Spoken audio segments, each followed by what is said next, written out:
अपनी पावर को पहचानना और ओवर कॉन्फिडेंस से बचना। जय श्री कृष्णा दोस्तों। पिछले श्लोकों में हमने देखा किस तरह से दुर्योधन पांडवों की सेना को देखकर घबरा गया है और बार बार पांडवों के योद्धाओं के नाम ले रहा है। यहाँ से अब इस श्लोक नंबर 7 से जो है दुर्योधन अपनी रणनीति को बदलता है। ठीक उसी प्रकार जिस प्रकार जब हम भी कभी डर जाते हैं तो डर से हम क्या करते हैं, हम अपनी ही तारीफों के पुल बांधने लगते हैं, अपनी बातों को बढ़ा चढ़ा कर करने लगते हैं ताकि हमारा डर जो है वो कम हो जाए। ठीक दुर्योधन भी ऐसा ही कर रहा है। अब यहाँ से वो द्रोणाचार्य के पास अपने नायकों के बारे में बातें करेगा। यह श्लोक हमें बताएगा कि डर और कॉन्फिडेंस के बीच का डिफरेंस क्या है। आइए उच्चारण करते हैं श्लोक का। अस्माकं तु विशिष्टाये तान्निबोध द्विजोत्तम नायका मम सैन्यस्य संज्ञार्थम तान ब्रवीमिते। यहाँ दुर्योधन कह रहे हैं, हे ब्राह्मण श्रेष्ठ, अब यहाँ से मैं आपको हमारे नायकों के बारे में बताता हूँ, जो इतने भाग्यशाली और शक्तिशाली जो हमारे पक्ष में जो राजा खड़े हैं उनके बारे में आपको बताता हूँ। आपकी जानकारी के लिए मैं उनके नामों को दोहराता हूँ। यहाँ दुर्योधन द्रोणाचार्य को द्विजोत्तम कह रहा है। द्विजोत्तम उनको कहते हैं जो ब्राह्मणों में श्रेष्ठ होते हैं। अब ये दुर्योधन की एक कूटनीति भी है। यहाँ पे दुर्योधन उनको ब्राह्मणों में श्रेष्ठ कहकर ये कहना चाह रहा है कि आपको किस पक्ष में रहना चाहिए, क्योंकि आप गुरु हैं, गुरु ज्ञानी होते हैं, तो उनको पक्ष की तरफ रहना चाहिए। वो जिस पक्ष में खड़े हैं अपना पूरा ध्यान उसी पक्ष की ओर केंद्रित रखना चाहिए। देखिए, जो दुर्योधन का माइंडसेट है ना, वो यही है।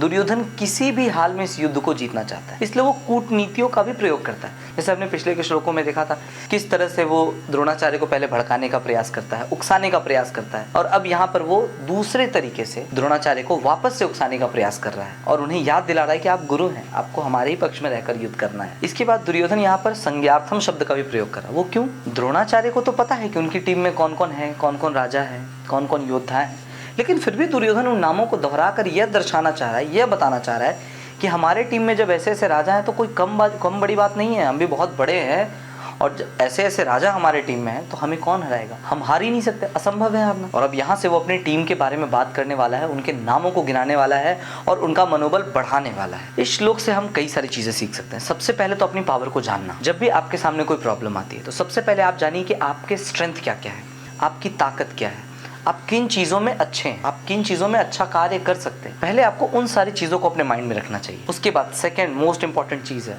ओवर कॉन्फिडेंस और फियर, दोनों चीज़। पहली चीज़ कि हम डरे नहीं, और दूसरा हमें ओवर कॉन्फिडेंट नहीं होना चाहिए। अगर ये काम आपसे हो सकता है तो अच्छी बात है, ये हो सकता है, लेकिन ये काम सिर्फ आपसे ही हो सकता है, ये अच्छा कहना नहीं। तो आप ओवर कॉन्फिडेंस को बिल्कुल भी ग्रो होने ना दें। और तीसरी और जो सबसे खास बात है वो है शब्दों का चयन। जब भी आप अपने टीम को मोटिवेट करते हैं तो उसमें आपको शब्द भी ऐसे चुनने चाहिए जिससे आपकी टीम मोटिवेट, ना कि उनके ऊपर भी ओवर कॉन्फिडेंस का एक पर्दा पड़ जाए। तो वर्ड्स को सही से सिलेक्ट करना बहुत ज़रूरी है। जब आप किसी को मोटिवेट कर रहे होते हैं या खुद को भी मोटिवेट कर रहे हैं तो आप सही शब्दों का चयन करें। अगले वीडियो में हम जानेंगे उन 7 बड़े नामों के बारे में जिन्हें दुर्योधन अपनी सबसे बड़ी ताकत मानता था।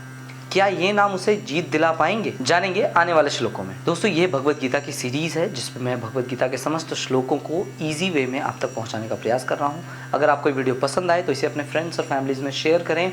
अगर आप चैनल पर नए हो, अब तक चैनल को सब्सक्राइब नहीं किया तो सब्सक्राइब कर लें, क्योंकि रोज़ इस पर एक वीडियो आ रही है भगवत गीता के श्लोक पर। मिलते हैं आपसे अगले वीडियो में।